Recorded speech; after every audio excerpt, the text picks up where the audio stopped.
Alors, sur la question d'abord donc des relations AG-conseil d'administration. Alors, je reviens un petit peu sur des points et je reprécise un certain nombre d'éléments qui ont déjà été évoqués mais qui sont importants.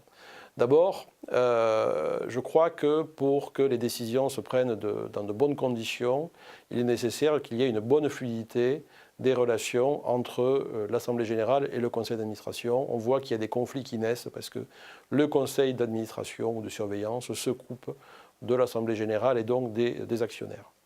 On verra qu'il y a donc un certain nombre de difficultés qui sont existantes et qu'il faut essayer de limiter parce que c'est un facteur de difficulté pour la prise de décision. Alors, si je reviens sur ces éléments de fluidité, qu'est-ce qui fait une bonne fluidité des relations entre ces deux premiers niveaux? Tout d'abord, je crois que le premier point, et c'est au moment de l'Assemblée générale qu'on le voit, c'est l'explication des propositions de résolution par le Conseil devant l'AG. Si vous vous souvenez de la vidéo sur l'Assemblée générale de Renault, qui c'est qui est présent à la tribune?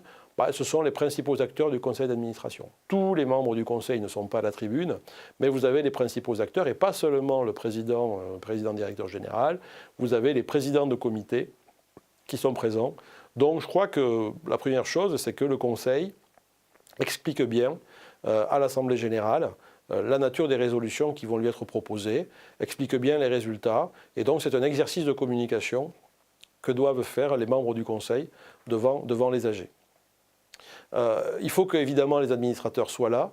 L'administrateur doit être présent à l'Assemblée générale et il peut éventuellement aider les acteurs de cette Assemblée, c'est-à-dire ceux qui font les présentations, à répondre à des questions. Il faut montrer qu'effectivement, le Conseil est solidaire de l'ensemble des résolutions qui sont proposées. Si effectivement l'Assemblée générale a le sentiment qu'il y a des conflits au sein du Conseil, cela rejaillit sur le déroulement de l'Assemblée générale et évidemment on peut avoir des contestations au moment des votes des résolutions. Je crois également qu'une Assemblée générale se prépare en amont et il ne faut pas hésiter pour les membres du Conseil à se concerter avec les principaux représentants des actionnaires avant l'AG. Pas forcément une réunion formelle, mais en tout cas, il faut un exercice de préparation, de discussion sur ce qui va être concrètement proposé. Parce que sinon, si on a un peu une proposition surprise au moment de l'AG, souvent cela peut mal se terminer.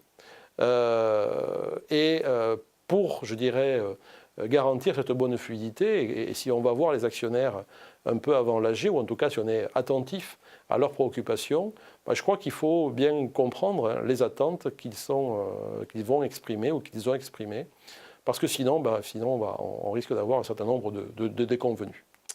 Donc un certain nombre de précautions à prendre quant à la préparation des AG et quant à la présence du CA au moment des AG. Alors évidemment, on a tous en tête certains sujets ou certaines difficultés relationnelles qu'on a pu observer dans le cas d'entreprises. Alors souvent, effectivement, on l'observe dans des entreprises cotées parce que les entreprises cotées diffusent pas mal d'informations, mais ce sont des difficultés qui existent souvent dans beaucoup d'entreprises, donc ce n'est pas propre aux sociétés cotées. Premier type de difficulté, c'est les conflits entre les attentes des actionnaires et la situation de l'entreprise. Voilà, donc souvent les actionnaires ont des attentes, notamment en termes de dividendes, et l'entreprise déclare ou souhaite ne pas satisfaire ses attentes parce qu'elle a davantage des opportunités d'investissement.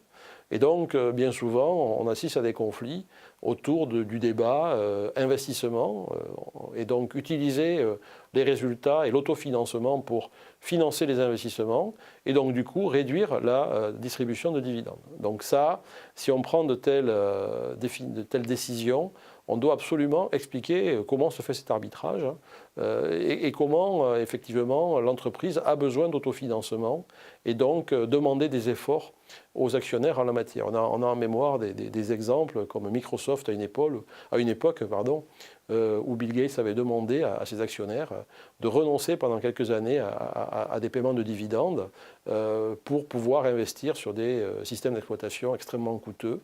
Et par contre, il les avait récompensés une année en distribuant la totalité des résultats. Donc voilà, donc je pense qu'il faut engager une discussion avec les actionnaires quand on prend des décisions un petit peu exceptionnelles et en tout cas systématiquement quand on arbitre entre investissement et distribution de dividendes. Ensuite, il y a le sujet de la définition du taux de distribution. En lien avec le point précédent, effectivement, où là, eh bien, on réfléchit à la façon de distribuer ces dividendes, et c'est souvent un moment de difficulté ou un moment de tension. Vous pouvez distribuer des dividendes par un taux de distribution, vous pouvez déclarer par exemple que vous allez distribuer 40% des bénéfices, ce qui provoque éventuellement des variations. Si votre bénéfice bouge ou n'est pas aussi important que prévu, les actionnaires vont avoir moins de dividendes que prévu.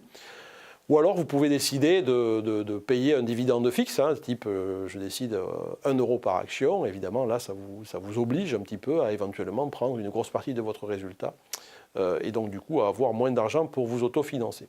Donc voilà, donc la définition du taux de distribution, la définition du dividende est souvent un moment de difficulté et doit faire l'objet de négociations, je dirais, sérieuses et assez anticipées.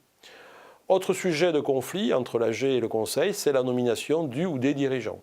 Il se peut que le Conseil choisisse un dirigeant et qu'après, l'Assemblée générale, qui ne pourra pas véritablement revenir sur le choix du dirigeant, du directeur général ou du président du directoire. Par contre, l'Assemblée générale pourra, au moment des discussions et au moment de l'Assemblée, pourra contester des propositions, pourra contester des résolutions, pourra contester la rémunération et éventuellement, dans les cas les plus critiques, pourra démettre de leurs fonctions certains administrateurs au moment des renouvellements, ce qui pourrait mettre le président du conseil d'administration en difficulté. Donc voilà, voilà 3 sujets sur lesquels on assiste souvent à des difficultés relationnelles et des conflits. Bon, après, dans les entreprises qui fonctionnent bien, tous ces sujets font l'objet de décisions consensuelles. Donc ensuite, sur le deuxième sujet de difficultés relationnelles, on les voit apparaître à des moments bien particuliers, qui font souvent l'objet d'ailleurs d'assemblées générales extraordinaires. Et là, le cas le plus fréquent, c'est lors des rachats d'entreprises. Lors des rachats d'entreprises, en fait, on s'aperçoit que les membres du conseil ne sont pas en accord avec les actionnaires sur les opportunités d'acquisition. Des actionnaires qui voient par exemple une opportunité à une acquisition parce que cela ferait une augmentation de la valeur du titre, ce n'est pas le choix du conseil parce qu'on sait très bien que dans ce cas-là, le conseil et son président pourraient être remis en question. Donc il y a des conflits parfois sur les opportunités d'acquisition.